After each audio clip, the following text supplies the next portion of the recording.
Highway hypnosis is related to A. Staring at the road ahead for too long. B. Actively scanning the road around you as you drive. C. Driving when you are too tired. D. Driving under the influence.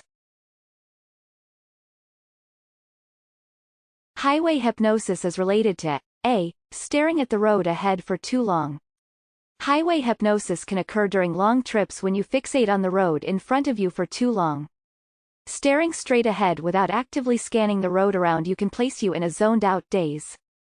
This can cause you to fail to spot hazards like cars changing lanes, slowing down, or stopping. Highway hypnosis can make you cause an accident or crash into something. When should you increase your following distance to 4 seconds? A. In bad weather and poor conditions. B. In school zones. C. In business districts. D. On rural roads. When should you increase your following distance to 4 seconds? A. In bad weather and poor conditions. Using a proper following distance ensures that you will not follow other drivers too closely, you won't hit another driver from behind, and you'll have more time and space to react to hazards as you drive. In bad weather or poor conditions, you should increase your following distance to at least 4 seconds. This should give you enough time to react and stop or maneuver if you need to. To make a right turn at the corner. A. Merge into the bike lane for no more than 200 feet. B. Merge into the bike lane at any time. C. Use your turn signal to make bicyclists yield to you. D. You can make the turn from any lane.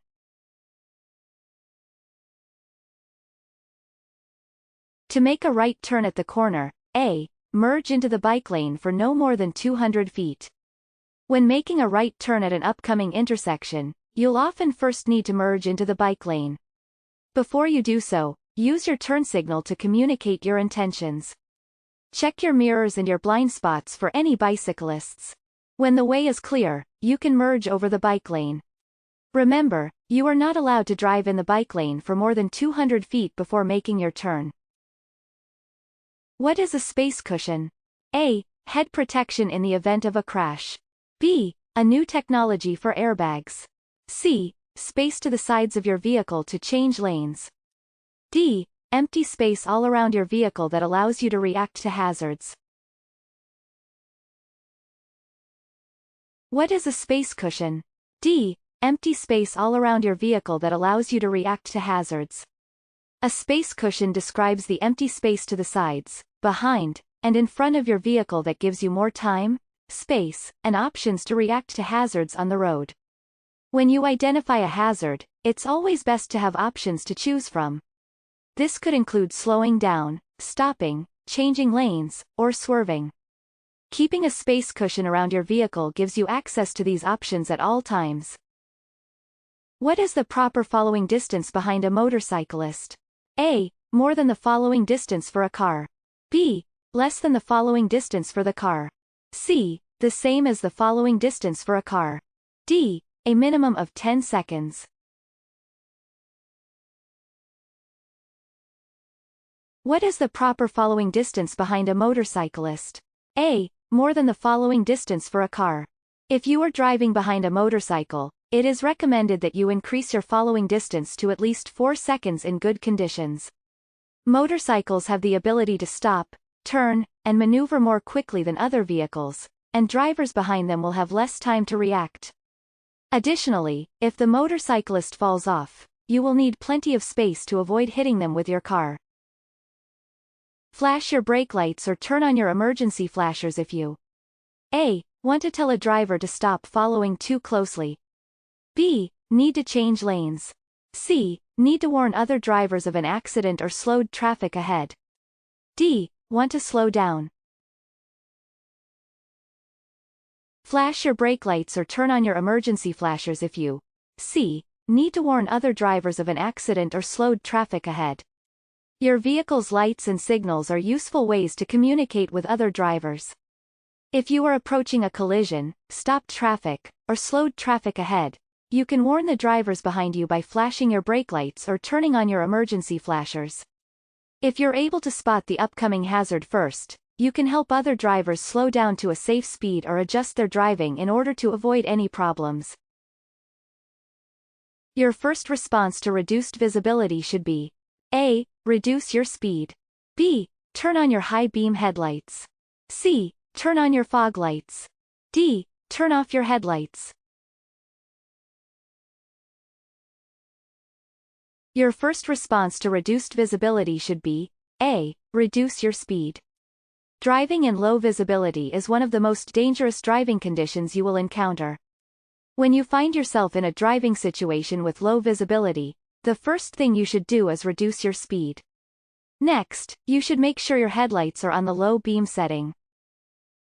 When you see a sign that tells you the road curves ahead to the right then the left, you should A. Speed up before entering the curves. B. Slow down before entering each curve. C. Come to a full stop before entering each curve. D. Not adjust your speed at all.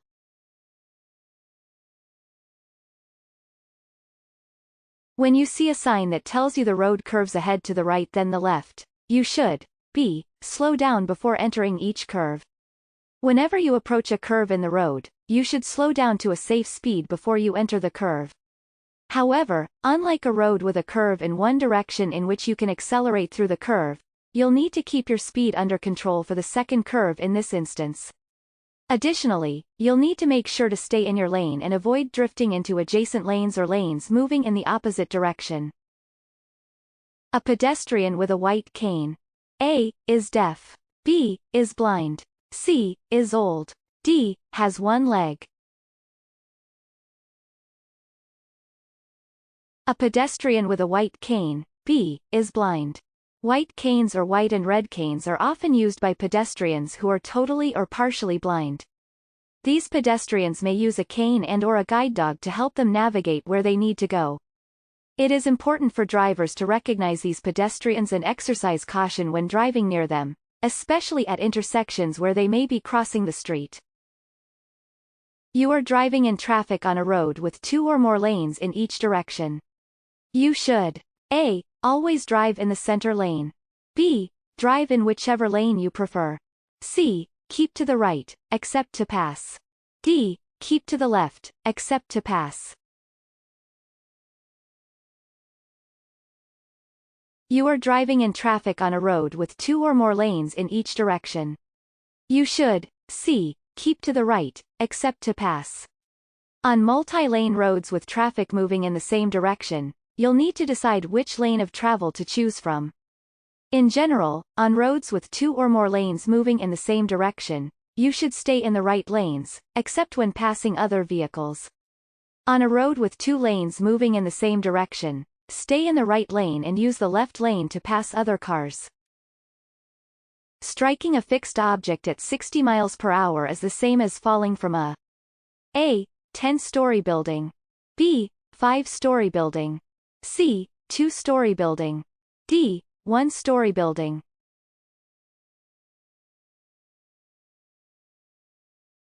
Striking a fixed object at 60 miles per hour is the same as falling from a 10-story building. Hitting a stationary object at a speed of 60 miles per hour has an equivalent force impact as falling from a 10-story building, or a height of over 100 feet. Speeding and reckless driving will greatly increase the force of an impact in the event of a crash. At night, a driver should dim his headlights when an oncoming motor vehicle comes within A. 500 feet. B. 100 feet. C. 200 feet. D. 600 feet. At night, a driver should dim his headlights when an oncoming motor vehicle comes within A. 500 feet. Your high-beam headlights can be useful for driving at night on dark roads. However, the glare from your headlights can also blind other drivers. Most high-beam headlights have a range of about 450 feet or about twice as far as your low-beam headlights. Whenever an oncoming vehicle is within 500 feet of you, your low beam's headlights should be on. When they see a yellow X signal, drivers should A. Move over because it is switching to be used by traffic moving in the opposite direction. B. Stay in the lane because it is changing to green. C. Slow down. D. Be prepared to come to a complete stop.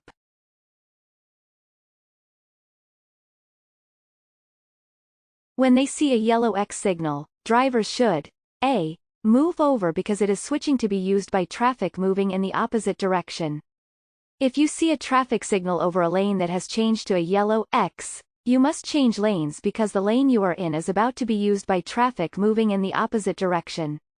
A signal like this is known as a lane control signal or lane use signal. These are found on highways where lanes of traffic switch directions at different times of the day. While driving, if you need to use your cell phone, you should A. Continue driving normally. B. Stop driving immediately to use your cell phone. C. Slow down, but continue driving. D. Pull over to a safe space and stop driving.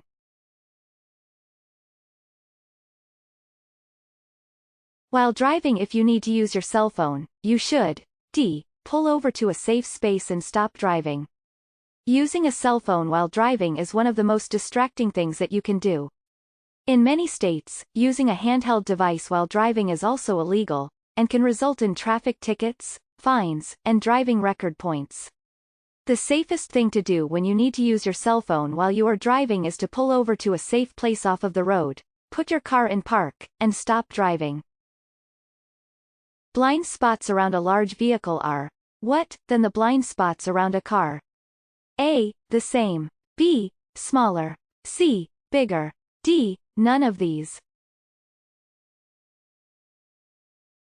Blind spots around a large vehicle are C. Bigger than the blind spots around a car.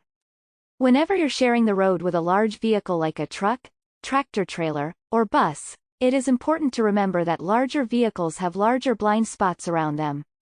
The blind spots of larger vehicles, like trucks, are known as the no zones. Under no circumstances should you stay in the blind spot of a larger vehicle for more time than it takes to pass. If a school bus is stopped and has its red lights flashing, you must A. Stop and then proceed as long as you don't see any children. B. Stop until the red lights are done flashing. C. Slow down to 15 miles per hour. D. Pass the school bus on the right.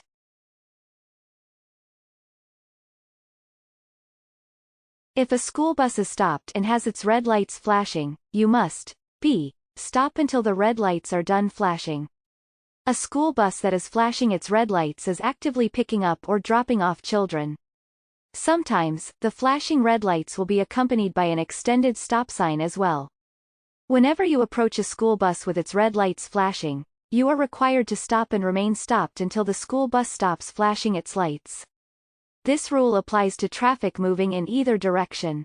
The only exception to the rule is that drivers on the opposite side of a divided highway are not required to stop for a school bus with its red lights flashing. After passing another car, you should not pull back in front of it until you A. Can see the vehicle in your blind spot. B. Have a 2-second gap ahead of the vehicle. C. Are 100 feet ahead of the vehicle. D. Can see the other vehicle's headlights in your rearview mirror. After passing another car, you should not pull back in front of it until you D. Can see the other vehicle's headlights in your rearview mirror. Knowing how to pass and return to your lane safely is an important skill to master. Before pulling back into the lane in front of the vehicle you just passed, you should signal.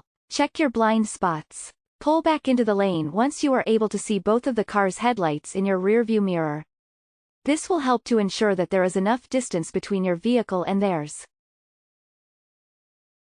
Your field of vision is A. The area directly in front of you, excluding what you can see in your peripheral vision. B. Increased as your speed increases. C. Reduced as your speed increases. D. The areas around your vehicle you can see in your mirrors.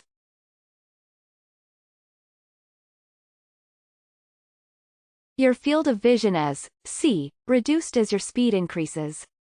A driver's field of vision consists of their central or forward vision as well as their peripheral or side vision. The combination of central and peripheral vision makes up what is directly in front of us and to the sides. And, as our driving speed increases, our field of vision becomes smaller and smaller. To avoid tailgating, one should follow the A. 1-second rule, B. 2-second rule, C. 3-second rule, D. 4-second rule. To avoid tailgating, one should follow the C. 3-second rule. Tailgating is when you are too close to the vehicle in front of you. In these situations, the chances of a rear-end collision are much higher.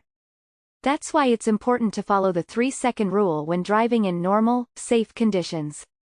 The 3-second rules describes a gap of 3 seconds between the front of your car and the back of the car you are following. When driving on a wet road, A. Drive no faster than 15 miles per hour. B. Use your high beams. C. Increase your speed. D. Reduce your speed. When driving on a wet road, D. Reduce your speed. Reducing your speed will allow your tires to keep traction with the road. Driving too fast on a wet road can cause your vehicle to hydroplane. This can occur at speeds as low as 35 miles per hour. When this happens, you will not be able to steer or brake effectively. Some other things you can do to stay safe on wet roads include slowing down before curves, avoid hard or sudden braking, avoid sharp turns. When the foot brake is pressed, which light must come on? A. Emergency flashers. B. Headlights. C. Brake lights. D. Tail lights. When the foot brake is pressed, which light must come on? C. Brake lights. Your vehicle's lights are an important part of sharing the road and communicating with other drivers. All vehicles are required to be equipped with working brake lights. When you press the brake pedal, your brake lights, which are red in color and located on the back of your vehicle, need to light up. Drive below the posted speed limit when A. Driving conditions are not ideal. B. It is raining. C. Visibility is low. D. All of these. Drive below the posted speed limit when D. All of these. The posted speed limit on any road or highway is the maximum speed you can drive when conditions are good. However, the posted speed limit is not always the safest speed to be driving. You can be ticketed for driving the speed limit when conditions actually make that speed too fast. Whenever conditions are less than perfect, you should reduce your driving speed. If you get drowsy while driving, it is best to A. Turn the heater on. B. Pull off the road and take a break. C. Turn the radio up. D. Speed up. If you get drowsy while driving, it is best to B. Pull off the road and take a break. Drowsy driving or falling asleep behind the wheel is extremely dangerous, and can be a common cause of collisions at night. Whenever you get behind the wheel to drive, it is important that you are fit to drive, both mentally and physically. This includes having enough energy to stay awake and focused on the task of driving.